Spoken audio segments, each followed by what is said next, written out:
Hare Krishna, Krishna Krishna, Hare Hare, Hare Rama, Hare Rama, Rama Rama, Hare Hare.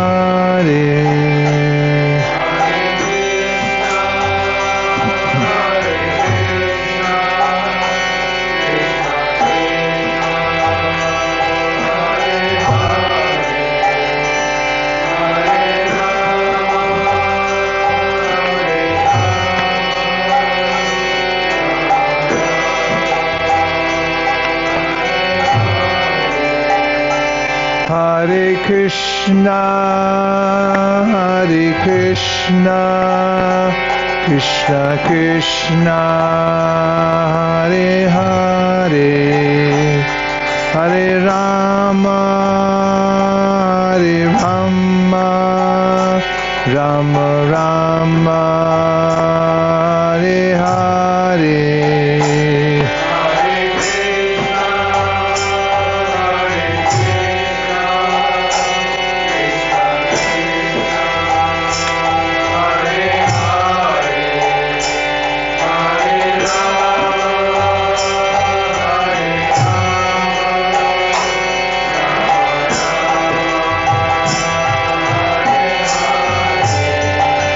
Hare Krishna,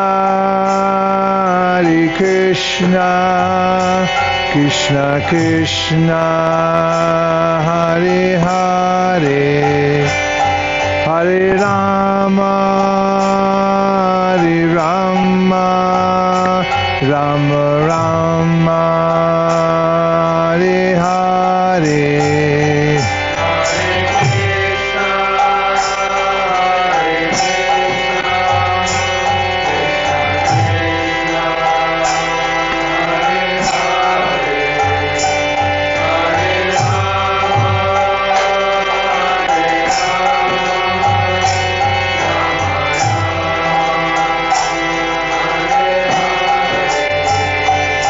Hare Krishna, Krishna Krishna, Hare Hare, Hare Rama, Hare Rama, Rama Rama, Hare Hare.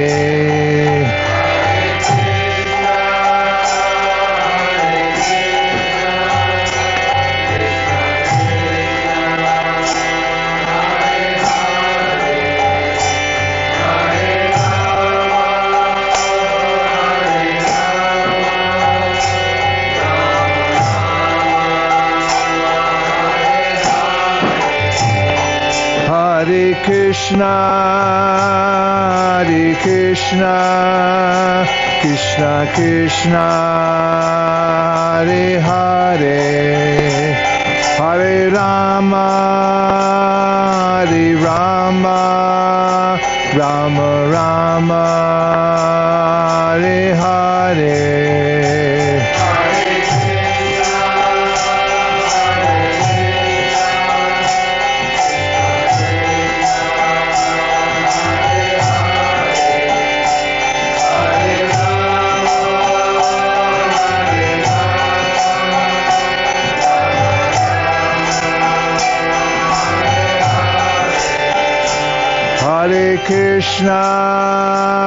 Hare Krishna, Krishna Krishna, Hare Hare, Hare Rama, Hare Rama, Rama Rama, Hare Hare.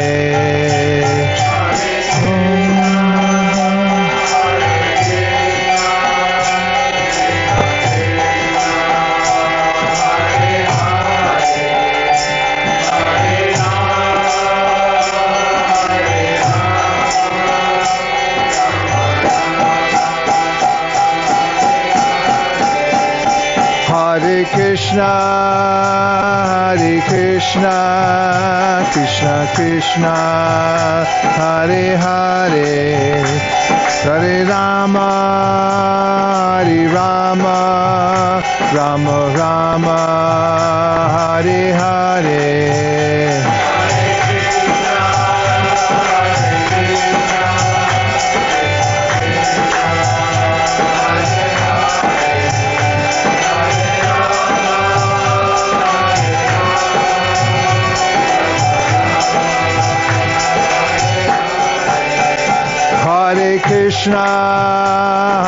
Krishna, Krishna Krishna, Hare Hare, Hare Rama, Rama Rama, Hare Hare.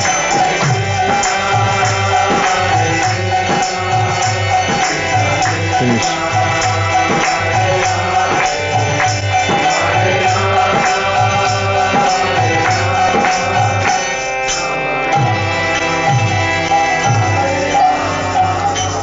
I go to Premanande.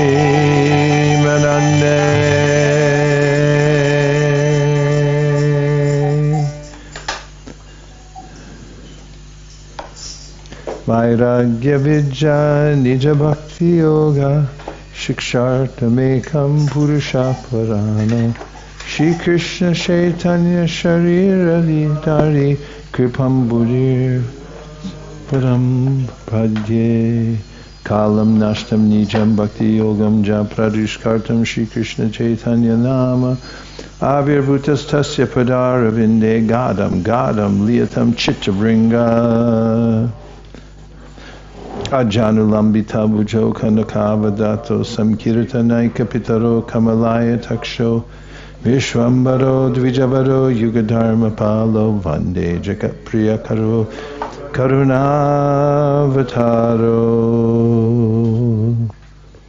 Vande Nanjabhaja Shrinam Padarinam Abhikshasha Yasam Harikatoki Tam Munati Bhavanatrayam.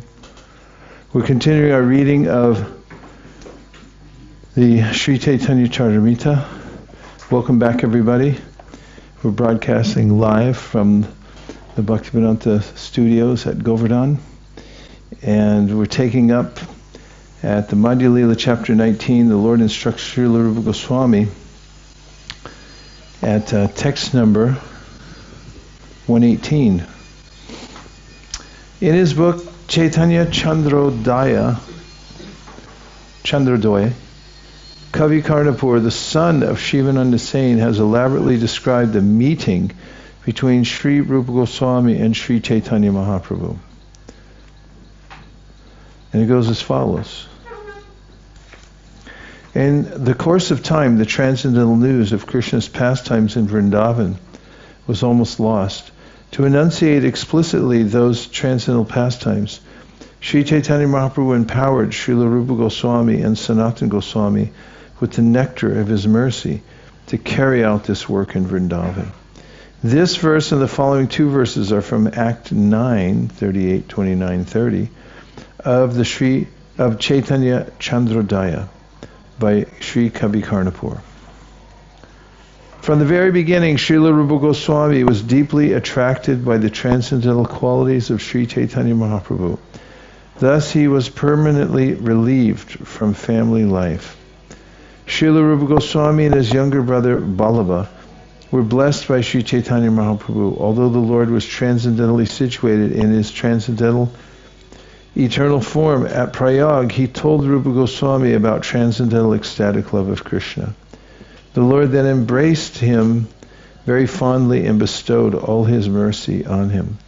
Indeed, Srila Rupa Goswami, whose dear friend was Swarup Damodar, was the exact replica of Sri Chaitanya Mahaprabhu, and he was very, very dear to the Lord. Being the embodiment of Sri Chaitanya Mahaprabhu's ecstatic love, Rupa Goswami was naturally very beautiful. He very carefully followed the principles enunciated by the Lord, and he was a competent person to explain properly the pastimes of Lord Krishna. Sri Chaitanya Mahaprabhu expanded his mercy to Srila Rupa Goswami just so he could render service by writing transcendental literatures. The characteristics of Srila Rupa Goswami have thus been described in various places by the poet Kavi Karnapur.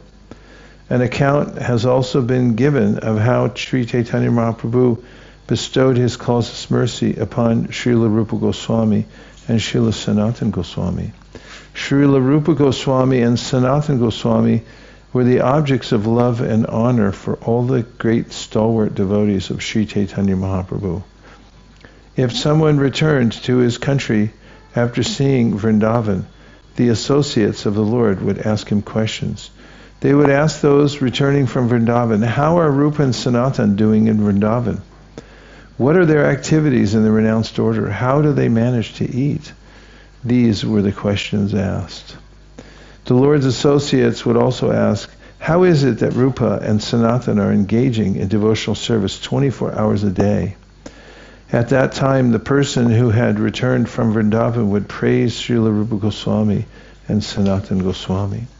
The brothers actually have no fixed residence. They reside beneath trees, one night under one tree and the next night under another. Srila Rupa and Sanatana Goswamis beg a little food from the houses of brahmanas. Giving up all kinds of material enjoyment, they take only some dry bread and fried chickpeas. They carry only water pots and they wear torn quilts. They always chant the holy names of Krishna and discuss his pastimes. In great jubilation, they also dance. They engage almost 24 hours daily in rendering service to the Lord. They usually sleep only an hour and a half, and some days, when they continuously chant the Lord's holy name, they do not sleep at all. Sometimes they write transcendental literatures about devotional service, and sometimes they hear about Sri Chaitanya Mahaprabhu and spend their time thinking about the Lord. When the personal associates of Sri Chaitanya Mahaprabhu would hear of the activities of Srila Rupa Goswamis, they would say, what is wonderful for a person who has been granted the Lord's mercy. Srila Rupa Goswami and Sanatana Goswami had no fixed residence. They stayed beneath a tree for one day only and wrote huge volumes of transcendental literature. They not only wrote books but chanted, danced, discussed Krishna, and remembered Sri Chaitanya Mahaprabhu's pastimes. Thus they executed devotional service. In Vrindavan there are Prakrita Sahajas who say that writing books or even touching books is taboo. For them, devotional service means being relieved from these activities. Whenever they are asked to hear a recitation of Vedic literature, they refuse, saying, what business do we have reading or hearing transcendental literatures? They are meant for neophytes. They pose themselves as too elevated to exert energy for reading, writing, and hearing. However, pure devotees, under the guidance of Srila Rupa Goswami, reject this Sahaja philosophy. It is certainly not good to write literature for money or reputation, but to write books and publish them for the enlightenment of the general populace is real service to the Lord. This was Srila Bhaktisiddhanta Saraswati's opinion, and he specifically told his disciples to write books. He actually preferred to publish books rather than establish temples. Temple construction is meant for the general populace and neophyte devotees, but the business of advanced and empowered devotees is to write books, publish them, and distribute them widely. According to Bhaktisiddhanta Saraswati Thakur, distributing literature is like playing on a great mridanga. Consequently, we always request members of the International Society for Krishna Consciousness to publish as many books as possible and distribute them widely throughout the world. By thus following the footsteps of Srila Rupa Goswami, one can become a Rupanuga devotee. Srila Rupa Goswami has personally spoken about the mercy of Sri Chaitanya Mahaprabhu in his auspicious introduction to his book Bhakti Rasamrita Sindhu. Although I am the lowest of men, I have known and have no knowledge. The inspiration to write transcendental literature about devotional service has been mercifully bestowed upon me. Therefore, I am offering my obeisances at the lotus feet of Sri Chaitanya Mahaprabhu. the Supreme Personality of Godhead, who has given me a chance to write these books. For 10 days, Sri Chaitanya Mahaprabhu stayed at Prayag and instructed Rupa Goswami, empowering him with the necessary potency. This is a confirmation of the statement, Krishna Shakti Vina Nahe Tar Pravartana.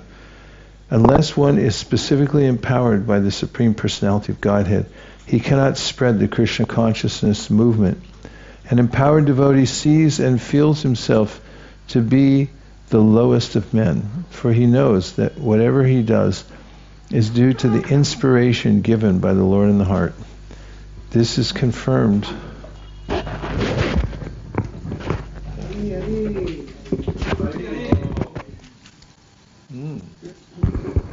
It's got curry leaves. I think it's time for lunch. An empowered devotee sees and feels himself to be the lowest of men, for he knows that whatever he does is due to the inspiration given by the Lord in the heart.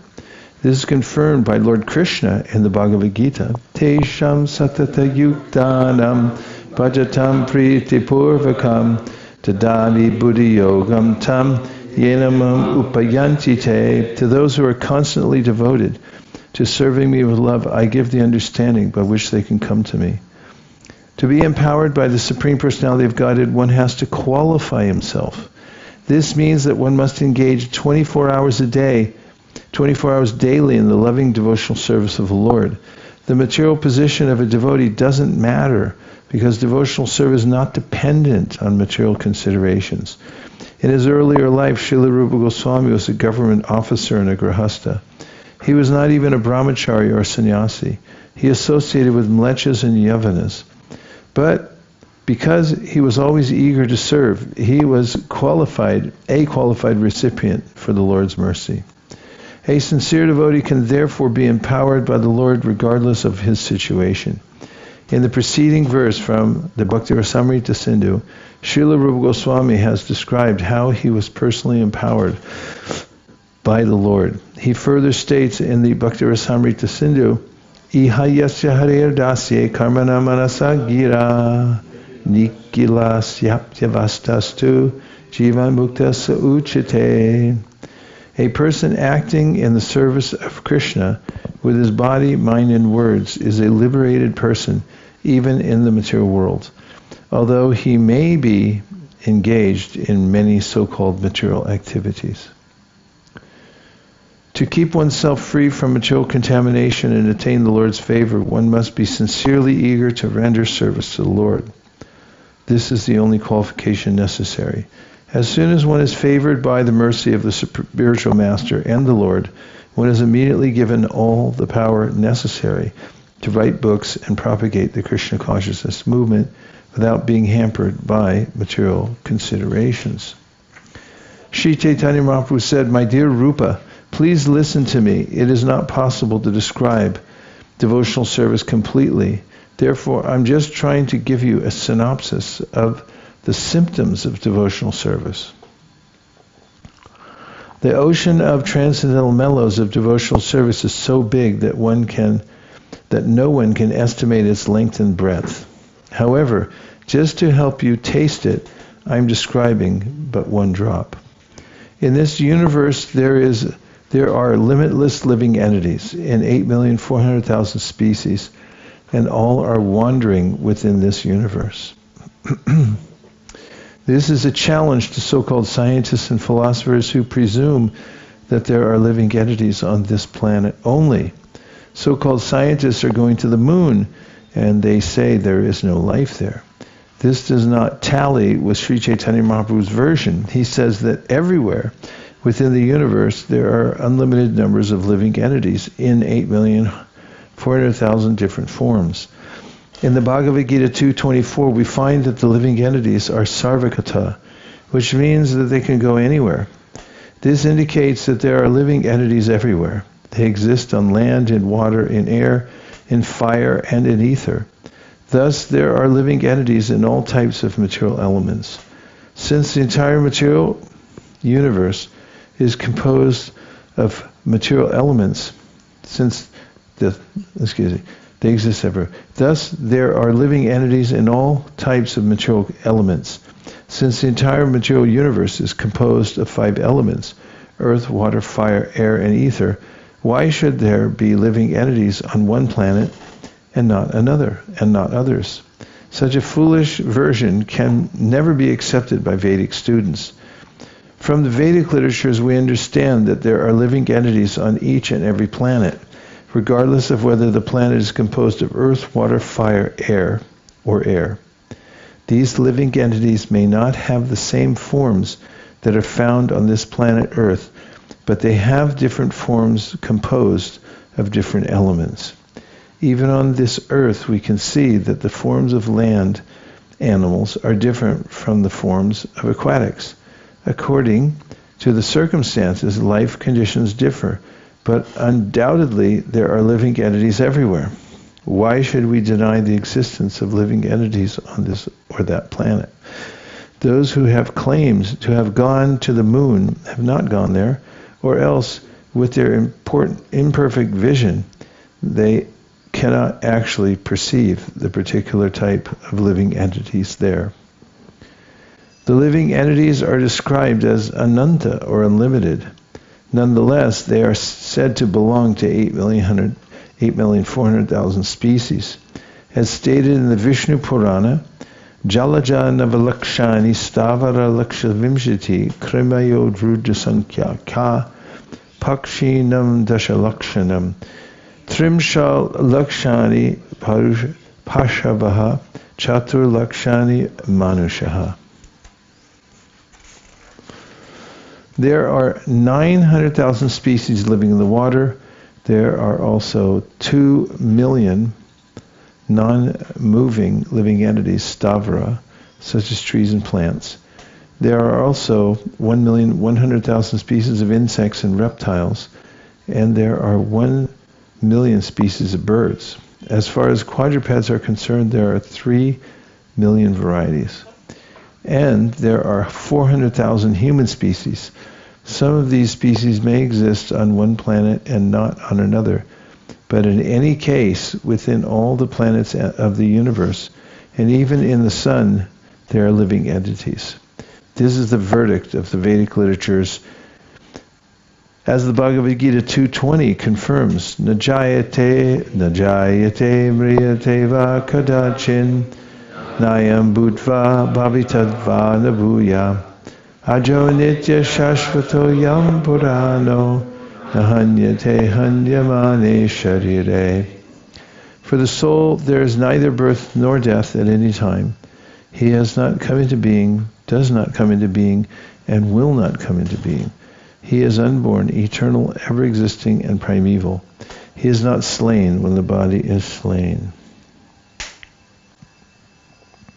Since the living entities are never annihilated, they simply transmigrate from one life form to another. Thus, there is an evolution of forms according to the degree of developed consciousness. One experiences different degrees of consciousness in different forms. A dog's consciousness is different from a man's.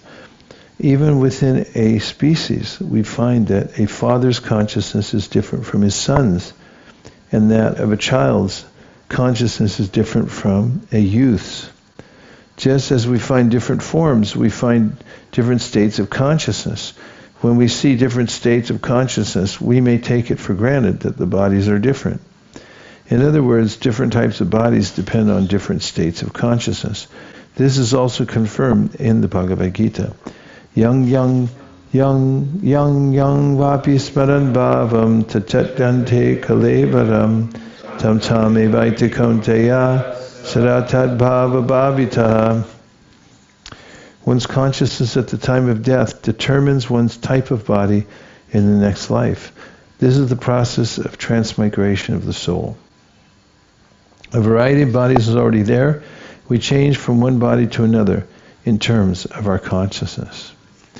The length and breadth of the living entity is described as 1/10,000th the part of the tip of the hair. This is the original subtle nature of the living entity. Kesha grashatabhagasya shatamsha sadrishatmakaha jiva sukshma swarupo yam sankatito hi chitkana.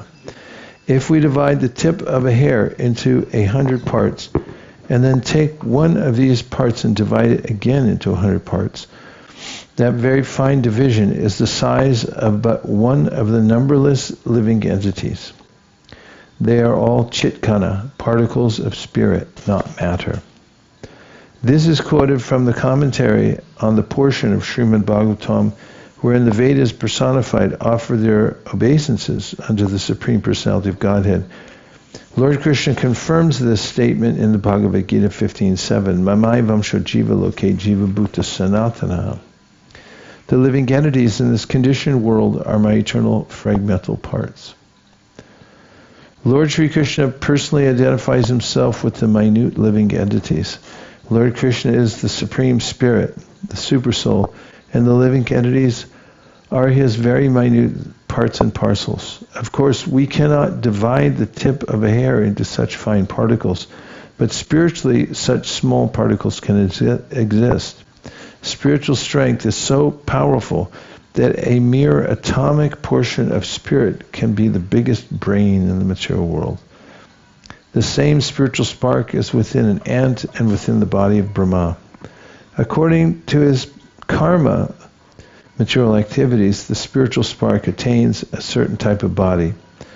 Material activities are carried out in goodness, passion, and ignorance, or a combination of these. According to the mixture of the modes of material nature, the living entity is awarded a particular type of body. This is the conclusion. We'll take a few reflections or questions. Yes, Kana Gopal. Hare Krishna, Guru Maharaj. So we're reading here that we are chit kana, particles of spirit, not matter. How does this relate to our spiritual form, in terms of this saying we're like a spiritual particle, and it's described that our spiritual form has a body, spiritual senses. How do those two relate? Right, that particle is not impersonal. And it is, Prabhupada describes it in a couple of places when he's specifically asked about that, about how, well, one of the things he talks about is how he says we have from the soul manifest the body, because it's according to our consciousness. And then we find that, he says, we have this form right now because there's a subtle form behind it, and it has shape because the subtle body has shape. It's like a glove fitting over, therefore it has that. And he mentions that the soul also has a spiritual form, just as we have form now, that we're never formless, and that's dependent on our specific means of worshiping Krishna. So that becomes manifest, or it's an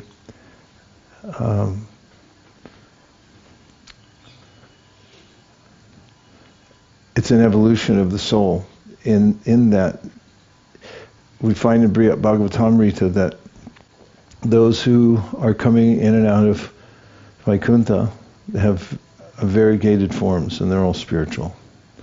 Some of them look just like Lord Narayan, so much so that Gopakumar, when he sees certain devotees coming in and out who have attained the liberation where they have an identical body as the Lord, Sarupya Mukti, he says, "Oh my Lord," and they say, no, not me, I'm a servant. But there are myriad other forms that we see there, he sees there because of their specific relationship with Krishna. So they assume that form to serve Krishna in a certain way, or because they've meditated on that form, they assume that form.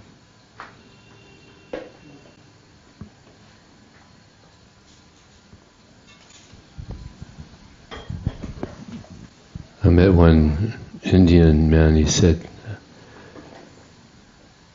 I don't want to exist.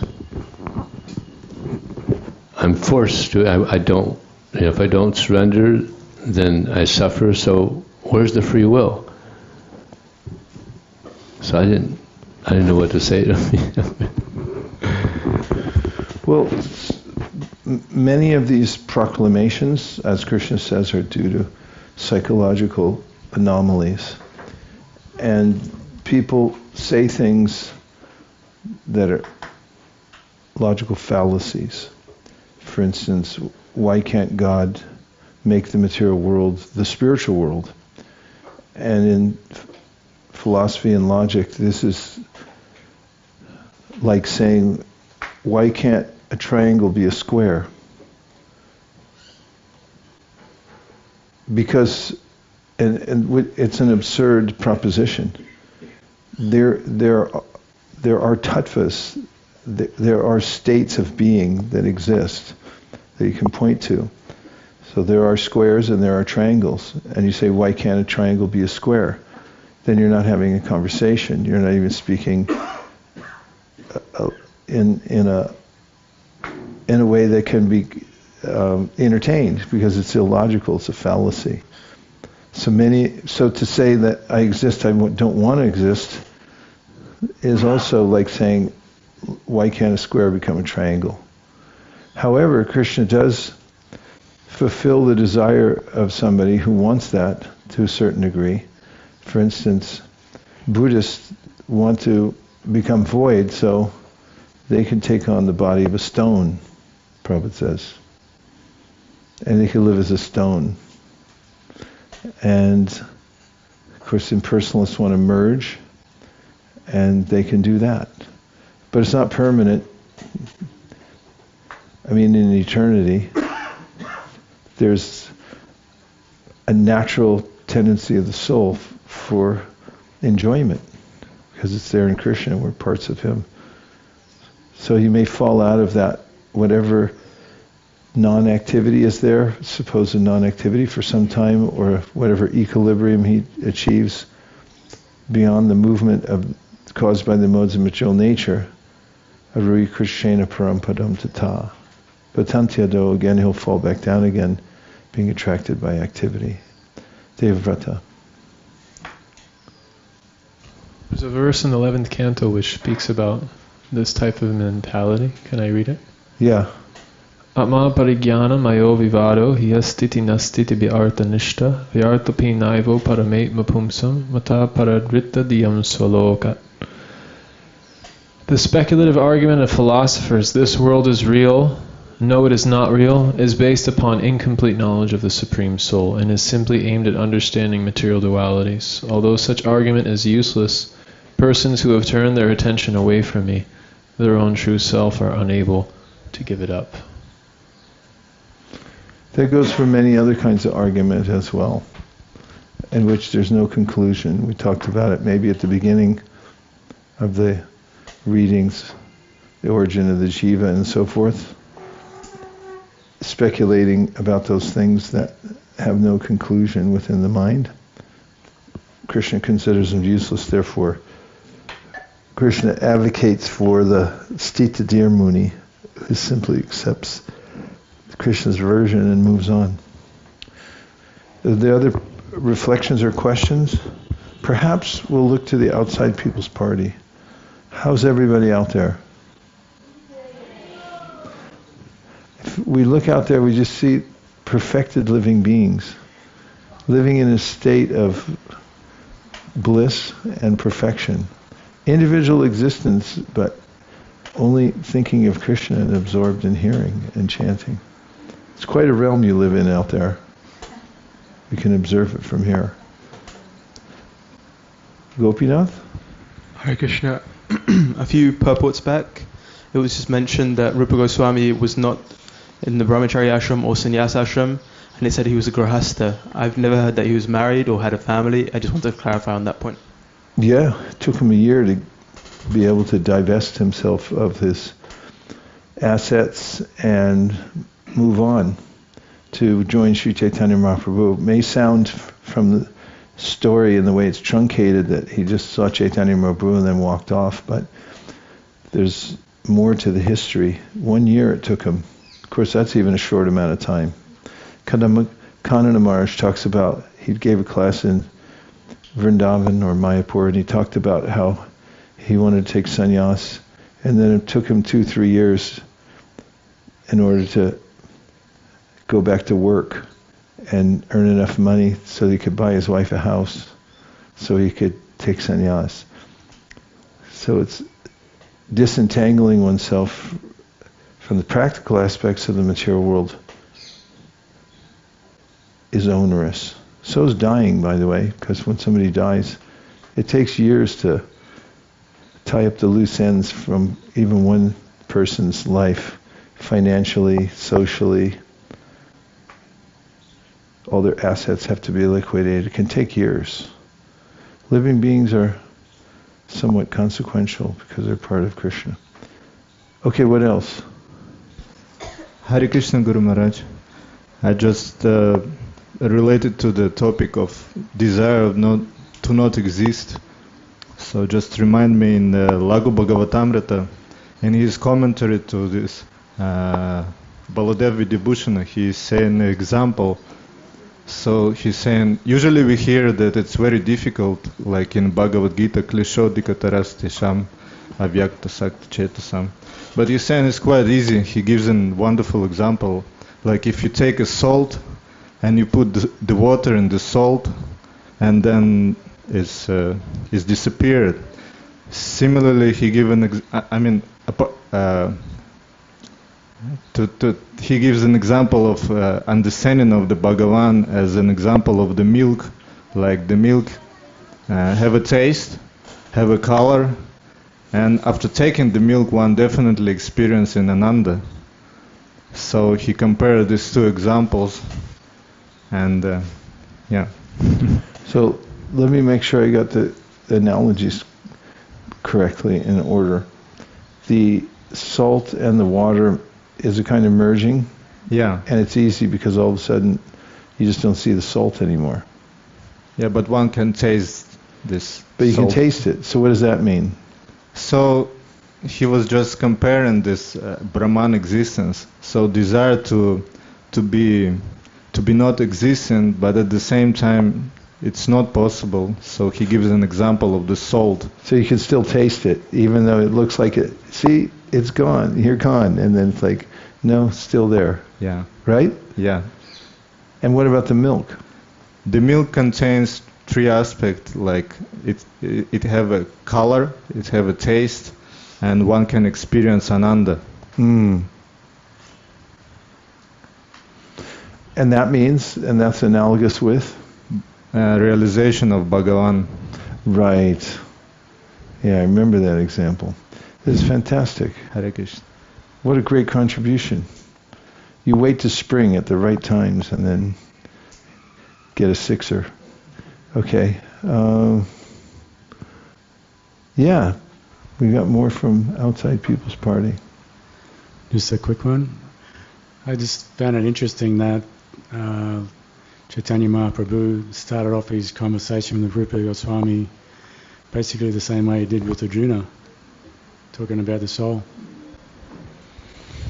Nice. Yeah. Start at the beginning, right? Fantastic. Mukhadavind, we have inside People's Party. But no more microphone. It got dissolved. We lost what? We lost funding for our audio here. I don't have contributions from... Maharaj, one thing I noticed that specifically you take you took this section for even for the new people in the Friday program teachings of the Golden Monk, and you took them to each of these concepts. So can you please elaborate, like, what is the importance of this section, especially the Rup Siksha that... Well, people have never heard this before. People have no idea that they're not their body. Nobody talks about it. Everyone says, you are your body, you are your body, you are your body. That's the main mantra. And you better look sharp while you're doing it too. Otherwise you'll be left out and no one will love you anymore. And people are in a panic to try to maintain their material body and try to live forever. That's the new thing. If you just exercise enough and you eat the right diet, then you don't die. So we do programs at Salesforce. Did one just before we left. We actually go in the building, and for some of the programs, I've brought my Changing Bodies exhibit. Get out of the car, they drop me off on the sidewalk there, and I walk in this huge building, corporate fancy place, and I'm carrying in my arms the Changing Bodies. I don't get across the lobby without somebody walking past me and then circling back around. It happens every time. And they come back and they go, "Excuse me, do you mind if I ask you a question?" I'm like, "No, go ahead." I was like, "What is it?" And I said, "What do you think it is?" And they go, "Oh my God." And they get on the elevator and there's 7 people in there and they break off their conversation and they all start looking and it's like, "Hey Larry, what do you think it is?" And it's, "Oh my God." Just the concept of the fact that the body's changing and the soul stays the same. And that there's an end period. They don't look for the end, or they don't think about it. It's taboo to think about it. Then it catches people's attention and they think it's something extraordinary. So when I was talking about some of those things, going through systematically Rupa Goswami's teachings and trying to present them to in a modern context, I found people were fascinated by them. They couldn't get enough of the "you're not your body" type of presentation. They liked it a lot. Is that what you meant? Yes. Yeah. Gopal. It's been very nice appreciating this section because earlier in the year I had the opportunity to visit this actual Dashrameda Ghat area. Oh. And Jai Vijay Prabhu from Padayatra, India took a small group of devotees and we got to go and visit Jai Vijay, area. the author? Yes. Uh-huh. And some devotees from Mayapur, I think Jai Pataka Maharaj's disciples have installed Mahaprabhu's feet just behind Dashrameda Ghat, up in a Shiva temple. Oh, that's Bhaktisiddhanta? Okay, so then some other devotees put a plaque up with sections of this part of Chaitanya Charitamrita. Did you like it there? It was a very visual experience, sitting there and trying to visualize this pastime. Wow. So if anyone gets a chance, it's not so far away from the... Maybe we could hold a reading Ghat. there next time. Oh yeah, Chutamohan was a Chutamohan. Well, can we have the reading right on the Dashrameda Ghat? Okay, last one from Ekachakapran.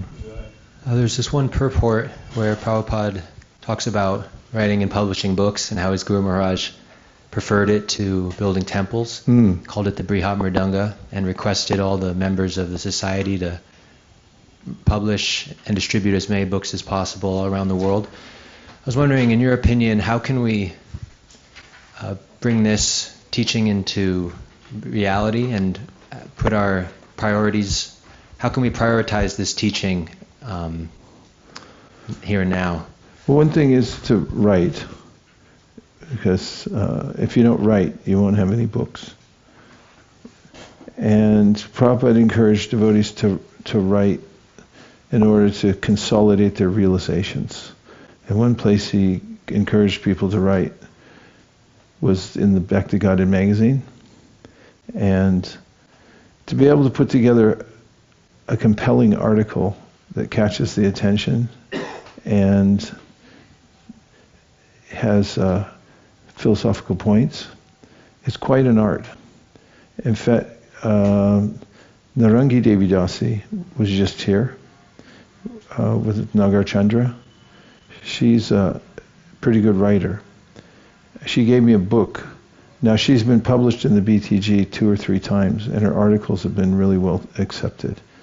As they're very topical, she thinks in terms of how it would affect a Western audience. I have the book she gave me in the back. It's a compendium of her writings and her articles. And that's a good example of what Prabhupada specifically encouraged. And then, of course, there was Sarup Damodar, who is an expert in his field of biology, if that was his field. And he wrote a book, The Scientific Basis of Krishna Consciousness, which became a niche book and something that Prabhupada liked. He saw a need for us to speak on scientific terms and challenge the status quo. And that's what the book did. For instance, he talked about experiments that have been done scientifically to show how life comes from life. The crook neck, I forget, there's a kind of test tube that has a crook neck in it, and there's a famous experiment that shows unless organic material with life in it was put into that area, it doesn't manifest into anything. They did double-blind studies to show essentially that unless you have a living cell to start with, it's not going to create anything. And he had that and many other kinds of presentations in his book that Prabhupada found were relevant to the audience, and so he did that. In the BBT, there's a vetting process. First of all, is there a desire to distribute it? I mean, Mayank, one of our team members from BBT, we asked him to take a course at Stanford, or maybe he just found the course and said, should I take it? And we said, yeah. It was about publishing. And they said in that course, the first thing is, how are you going to market it? You should ask that before you write the book. Because lots of people write books, and then they sit in people's garages and they hand them out to a few devotees, and it doesn't really go anywhere. So you have to have a plan. It means that in order to get it distributed, there has to be a pipeline. And if you can figure out your own means, some people do that through Torchlight and other publishers, or nowadays it's so easy to self-publish.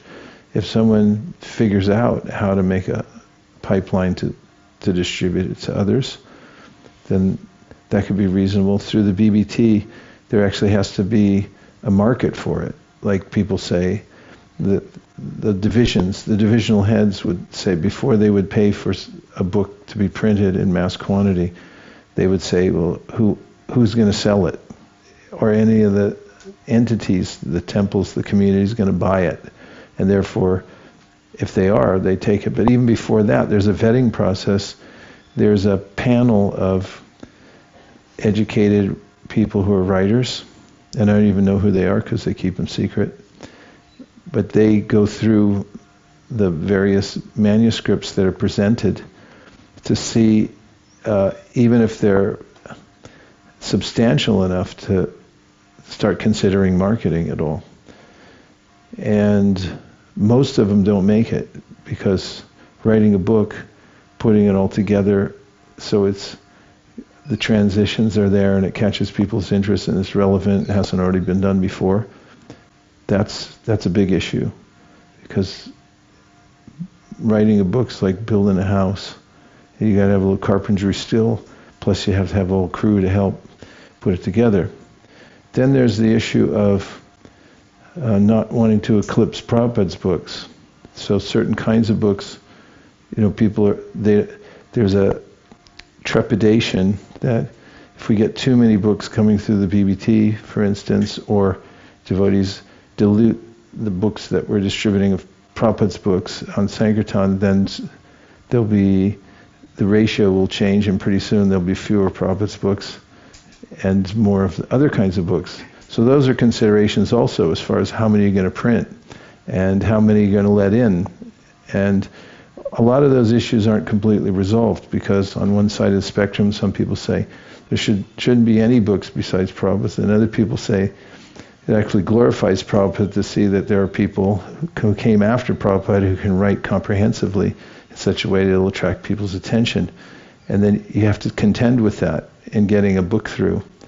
And so there's that issue. Then there's the AI issue, because, as you know, well, because you're an expert in it, you could take the Bhagavad Gita as it is and then tell AI. You can sit there for 5 minutes and give all these instructions and tell AI, make it like, take the manuscript, make it like this, like that, and the other thing, so it's more appealing to the modern audience. And then AI will go, what a great question. Can I can I print the book for you and bring it to your house? And then, and then you got that. But then there are other issues that everyone in the world is dealing with now, as far as the ethics of that, of taking somebody else's book and, changing it like that, or what speak of using AI at all to write. That's like, did you write it or did somebody else write it?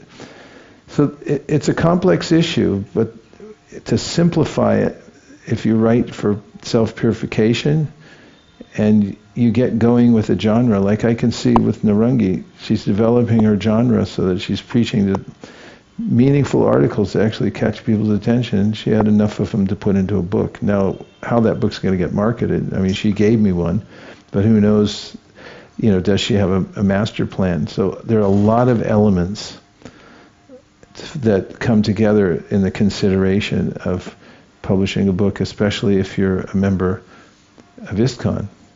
And if you do it separately, that can be done also, as long as you don't use any copyrights of somebody else, especially Prabhupada's books, that you have to have permission for. But then you could try to sell it using social media or whatever. Yogeshwar Prabhu is a great writer, high class, very highly educated person, and he's written several books, and his point is that there's a big difference between selling books and distributing books. The ones we distribute, we give out to, say we print something, 80,000 copies. Devamrita Swami's book is in 500,000 now. They go out to centers all over the world, and people take them out, put them on the table. Vijay will sell a couple hundred in a week. Whatever it is, it's because Vijay's there, the book's going out. The guy gets called over, he walks over and he meets Vijay and he's like, yeah, I'll take it, because there's an affable person with charisma there selling it. So that's different from people saying, I'm going to go on Amazon and buy this book, because it's a once in a lifetime opportunity to read something like this. And if you could sell 40,000 books on the internet through Amazon by advertising, which is also a big deal, because when you go through a publishing house, there's an arduous process where you have to go around and advertise. You have to go on talk shows, and people don't buy from first-time authors anyway very much. You have to be well established. And to get well established, you got to get the bite on the apple somewhere. And if you get a lucky break, maybe you can make it in. But otherwise, it's a hard slog, and you end up with a few thousand here or there. And it's like, okay. Those who are professional writers recommend, like, what's her name, wrote the book Bird by Bird?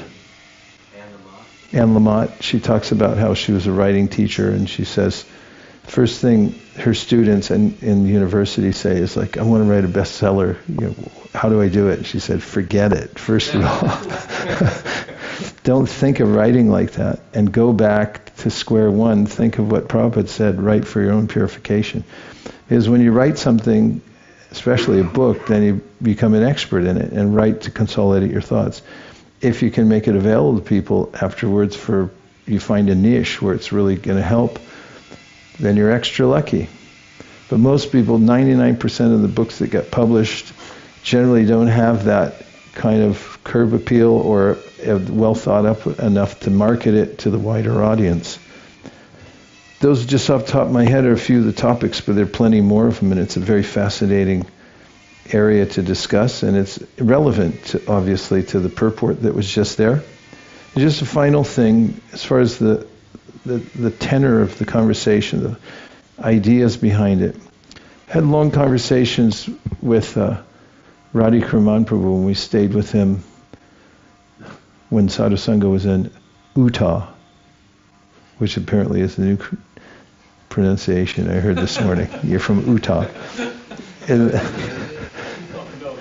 No, just the devotee who the sweet devotee who read and welcomed Balabhachandra this morning, said he was from Utah. But Radhika was saying, it's the glory of a person, and it makes them more glorified when those after them, first of all, choose to write about the materials following, that luminary. He gave the example of Shakespeare. How many thesis papers have there been in the humanities department about any of Shakespeare's works or his life in general? Millions. And why and did that eclipse Shakespeare's writings? No, on the contrary, it's a light shining on them saying, wow, so many people are writing about him and, taking points from his writings that he must be like the super guy. And he is in literary history. So his point was, after every acharya, there's always thousands of commentaries. We only see a few of them, but there are thousands of writings about, any luminary, any of the Mahatmas who have written, and so forth. And it glorifies them because, of course, that person made a stir. They hit a nerve. They actually had something potent to say, and therefore there's a lot more to say about it, and a lot more to churn within what they said.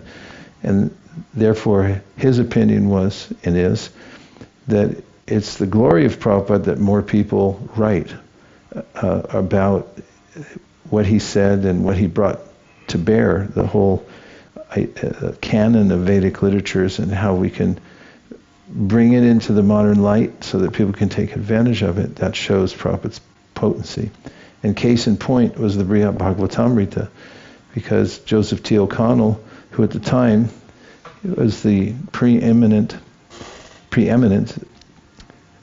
Vedic scholar or expert on Gaudiya Vaishnavism in the academic world. And if you read his foreword to the book, he says that very thing, that nobody in the world up to this point, after hundreds of years, has been able to do what Gopi Paranatanda Prabhu has done, which is to effectively translate what Sanatana Goswami wrote as prose, as commentary. He wrote it in Sanskrit, and nobody had been able to take it and put it into a natural flow of language that people could read and understand. And he said it's perfectly done. He said only those who are followers of his divine... He said this points to the greatness of his divine grace, A.C. Bhaktivedanta Swami Prabhupada, that he could attract and then train disciples who could do that. What to speak of how that the devotees headed by Hridayananda Maharaj were able to finish the 10th and 11th cantos and 12th cantos of the Srimad Bhagavatam, which sometimes people say, oh, we don't read those, they're not Prabhupada's books. But my opinion is they're as much Prabhupada's books as before that, because who trained them to talk like that and have a perfect grasp of the Siddhanta and to be able to present it in the same mood that comes to the disciplic succession? It shines a light on the greatness of Prabhupada, that somebody was able to be there and continue that as Prabhupada asked them to do. And now, as birds at the end of the day go silent. Om Tat Sat. We have a few more points to make here, or I should say, Kaviraj Goswami does. So, if you don't mind, we'll keep reading for a little more. Is everyone okay? Yes. If we divide the tip of a hair into 100 parts and then take one part and divide this into another 100 parts, that 10,000th part is the dimension of the living entity. This is the verdict of the chief Vedic mantras. The first three padas of this verse from the Panchadashi Chitra Deepa are taken from the Shvetashvatara Upanishad. Lord Krishna says, among minute particles, I am the living entity. Purport, the living entity is one with and different from the Supreme Personality of Godhead. As spirit soul, the living entity is one in quality with the Supreme Lord. However, the Supreme Lord is bigger than the biggest, and the living entity is smaller than the small, is the smallest of the small. This quotation is the third pada of a verse from Srimad Bhagavatam 11:16-11. O Lord, Although the living entities who have accepted material bodies are spiritual and unlimited in number, if they were all pervading, there would be no question of their being under your control. If they are accepted, however, as particles of the eternally existing spiritual entity, as part of you, who are the Supreme Spirit Whole, we must conclude that they are always under your control. If the living entities are simply satisfied with being identical with you as spiritual particles, then they will be happy being controllers of so many things. The conclusion is that the living entities and the Supreme Personality of Godhead are one and the same is a faulty conclusion. The conclusion is that the living entities and the Supreme Personality of Godhead are one and the same is a faulty conclusion. It is not a fact. That's from Bhagavatam, the Prayers of Personified Vedas. The unlimited living entities can be divided into two divisions, those that can move and those that cannot move. Among living entities that can move, there are birds, aquatics, and animals. Sri Chaitanya Mahaprabhu is giving clear instructions on how the living entities live under different conditions. There are trees, plants, and stones that cannot move, but still they must be considered living entities or spiritual sparks. The soul is present in bodies like those of trees, plants, and stones. They are all living entities. Among moving living entities such as birds, aquatics, and animals, the same spiritual spark is there. As stated herein, there are living entities that can fly, swim, and walk. We must also conclude that there are living entities that can move within fire and ether. Living entities have different material bodies composed of earth, water, air, fire, and ether. The words Tara Madhya mean within this universe. The entire material universe is composed of 5 material elements. It is not true that living entities reside only within this planet and not within others. Such a conclusion is completely contradictory to the Vedas. As stated in the Bhagavad Gita 2.24, Achejo yam atahyo yam akledyo shosya evacha nityak sarvagatastanu achalo yam sanatana. This individual soul is unbreakable and insoluble and can be neither burned nor dried. He is everlasting, present everywhere, unchangeable, immovable, and eternally the same. The soul has nothing to do with the material elements. Any material element can be cut into pieces, especially earth. As far as the living entity is concerned, however, he can be neither burned nor cut to pieces. He can therefore live within fire. We can conclude that there are also living entities within the sun. Why should living entities be denied this planet or that planet? According to the Vedas, the living entities can live anywhere and everywhere, on land, in water, in air, and in fire. Whatever the condition, the living entity is unchangeable, stanu. From the statements of Sri Chaitanya Charitamrita, of Sri Chaitanya Mahaprabhu and the Bhagavad Gita, we are to conclude that living entities exist everywhere throughout the universes. They are distributed as trees, plants, aquatics, birds, human beings, and so on. Although the living entities known as human beings are very small in quantity, that division may be still further subdivided, for there are many uncultured human beings like mlechas, pulindas, baudas, and shabaras.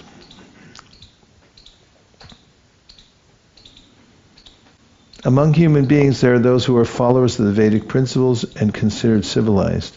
Among these, almost half simply give lip service while committing all kinds of sinful activities against these principles. Such people do not care for regulative principles, the regulative principles. The word Veda means knowledge. Supreme knowledge consists of understanding the Supreme Personality of Godhead in our relationship with Him and acting according to that relationship. Action in accordance with the Vedic principles is called religion. Religion means following the orders of the Supreme Personality of Godhead. The Vedic principles are the injunctions given by the Supreme Personality of Godhead. Aryans are civilized human beings who have been following the Vedic principles since time immemorial. No one can trace out the history of the Vedic principles set forth so that man might understand the Supreme Being. Literature or knowledge that seeks the Supreme Being can be accepted as a bona fide religious system, but there are many types of religious systems according to the place, the disciples, and the people's capacity to understand. The highest type of religious system is described in Srimad Bhagavatam 126, thus, Savai pumsam parod dharmo yato bhaktiratoksaje. The highest form of religion is that by which one becomes fully conscious of the existence of God, including His form, name, qualities, pastimes, abode, and all pervasive features. When everything is completely known, that is the perfection of Vedic knowledge. The fulfillment of Vedic knowledge is systematic knowledge of the characteristics of God. This is confirmed by Lord Krishna in the Bhagavad Gita 15:15. Vedaishcha sarver aham eva vedya. The sum of Vedic knowledge is to understand God. Therefore, those who are actually following Vedic knowledge and searching after God cannot commit sinful activities against the Supreme Lord's order. However, in this age of Kali, although men profess to belong to so many different kinds of religions, most of them commit sinful activities against the orders of the Vedic scriptures. Sri Chaitanya Mahaprabhu therefore says herein, Veda nishada papa kare dharma nahigane. In this age, men may profess a religion, but they actually do not follow the principles. Instead, they commit all kinds of sins. Among the followers of Vedic knowledge, most are following the process of fruitive activity and distinguishing between good and bad work. Out of many such sincere fruitive actors, there may be one who is actually wise. Purport: Srila Bhaktisiddhanta Saraswati Thakur states that the word karma nishta here refers to one who aspires to enjoy the results of his good work and pious activities. Some followers of Vedic principles offer everything to the Absolute Truth and do not aspire to enjoy the results of their pious actions. These are also considered among the karma nishtas. Sometimes we see pious men earn money with great hardship and then spend the money for some pious cause by opening public charities, schools and hospitals. Whether one earns money for himself or for the public benefit, he is called a karma nishta. Out of millions of karma nishtas, there may be one who is wise. Those who try to avoid fruitive activity and who become silent in order to merge into the spiritual existence of the Absolute Truth are generally known as jnanis, wise men. They are not interested in fruitive activity, but in merging into the Supreme. In either case, both the karma nishtas and the jnanis are interested in personal benefit. The karmis are directly interested in personal benefit within the material world, and the jnanis are interested in merging into the existence of the Supreme. The jnanis maintain that fruitive activity is imperfect. For them, perfection is the cessation of work and the merging into the Supreme existence. That is their life goal. That is their goal in life. The jnani wants to extinguish the distinction between knowledge, the knower, and the aim of knowledge. This philosophy is called monism or oneness and is characterized by spiritual silence.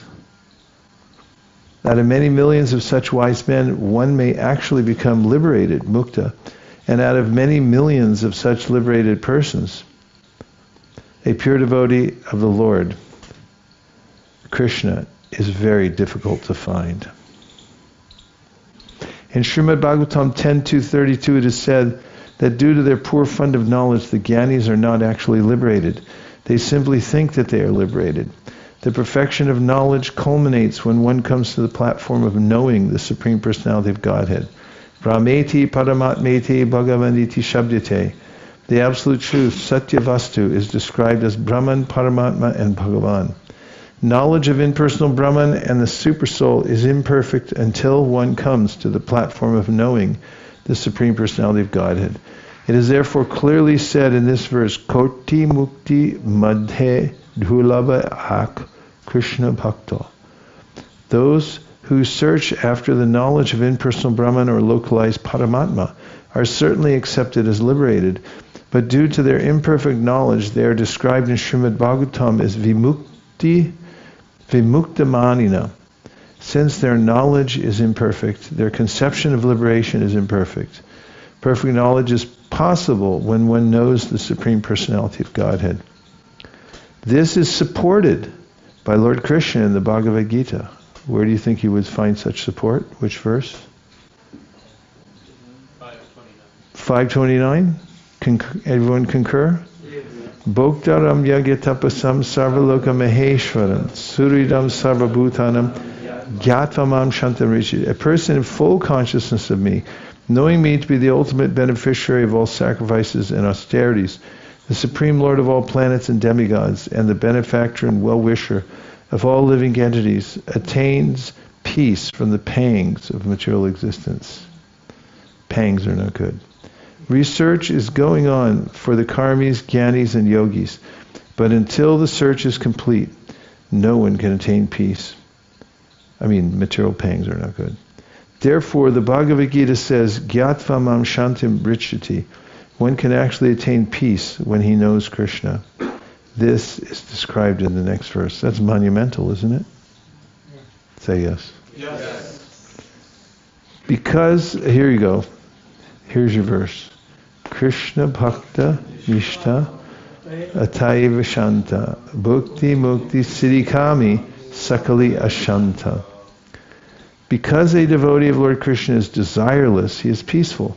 Fruit workers desire material enjoyment, jnanis desire liberation, and yogis desire material opulence. Therefore they are all lusty and cannot be peaceful. Purport.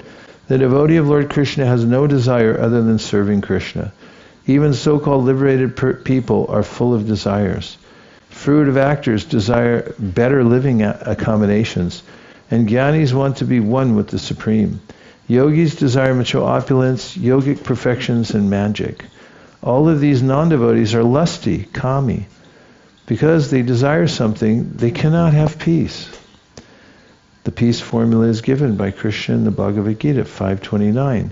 Bhoktaram yagatapasam sarvaloka maheshwaram suridam sarvabhutanam gyatvam mam shantam rishyati. One who simply understands that throughout the entire universe, Krishna is the supreme enjoyer and beneficiary of all kinds of sacrifices, penances, and austerities, which should be performed only to attain his devotional service, that Krishna is the supreme being and thus the proprietor of all the material worlds, and that Krishna is the only friend who can actually do good to all living entities, Suridam Sarvabhutanam. One who understands these three principles about Krishna immediately becomes desireless, nishkama, and therefore peaceful. A Krishna Bhakta knows that his friend and protector in all respects is Krishna, who is able to do anything for his devotee.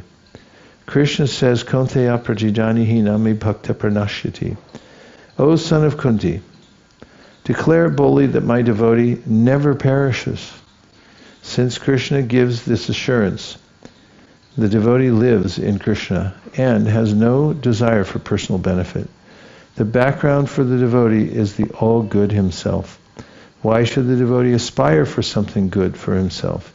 His only business is to please the Supreme by rendering as much service as possible. A Krishna Bhakta has no desire for his own personal benefit. He is completely protected by the Supreme.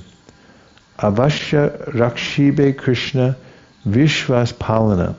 Bhaktivinoda Thakur says that he is desireless because Krishna will give him protection in all circumstances. It is not that he expects any assistance from Krishna. He simply depends on Krishna just as a child depends on his parents.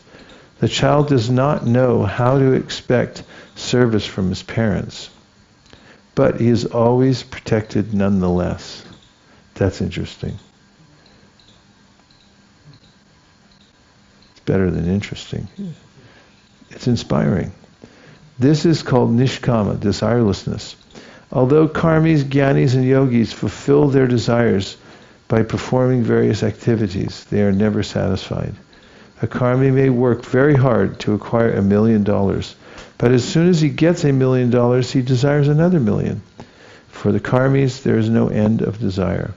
The more the karmi gets, the more he desires. The jnanis cannot be desireless because their intelligence is unsound.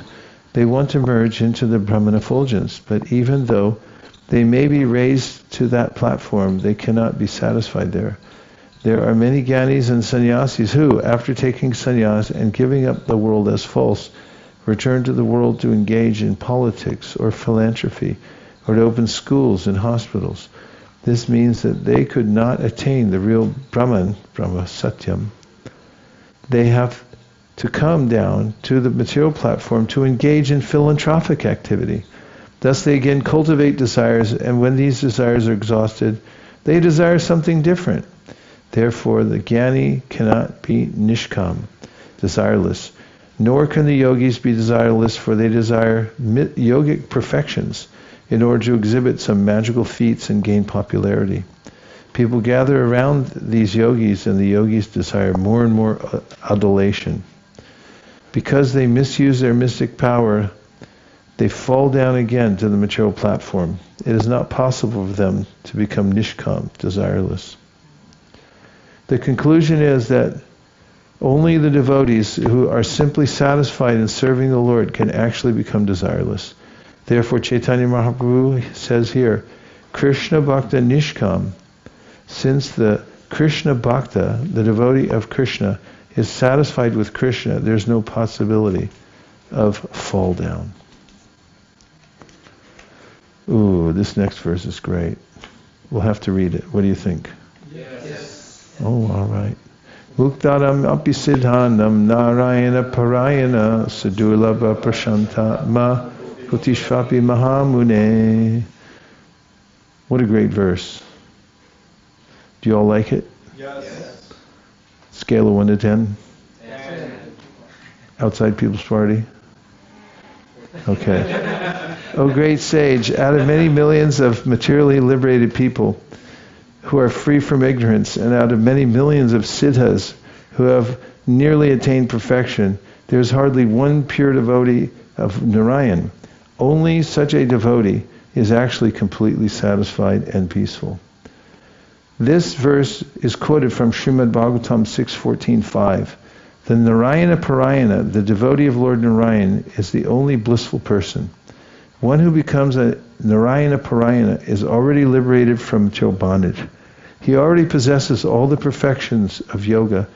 Unless one comes to the platform of Narayana Parayana and passes over the platform of Bhukti Mukti Siddhi, he cannot be fully satisfied. That is the pure devotional stage. Anyabhilashita shunyam jnana karma nyanavritam anakulyena krishnanu shilanam bhaktirutama. One who desires nothing but Krishna and who is not influenced by the process of Gyan Marg, cultivation of knowledge, actually becomes free from ignorance. A first-class person is one who is not influenced by karma, fruit activity, or yoga, mystic power. He simply depends on Krishna and is satisfied in his devotional service. According to Srimad Bhagavatam 6.17.28, Narayana parak sarvena kutaschana bibhyati, such a person is never afraid of anything. For him, heaven and hell are the same. Not knowing the situation of a Narayana Parayana, rascals become envious. By the grace of Narayan, a devotee is situated in the most opulent position in the material world. Rascals are envious of Narayan and his devotees, but the devotee endeavors to please another devotee of Narayan because he knows that by pleasing Narayan's representative, one directly pleases Lord Narayan. Therefore, a devotee offers the best comforts and facilities to his spiritual master. Outsiders who have no knowledge of Narayan are envious of both Narayan and his devotee. Consequently, when they see that Narayan's devotee is opulently situated, they become even more envious.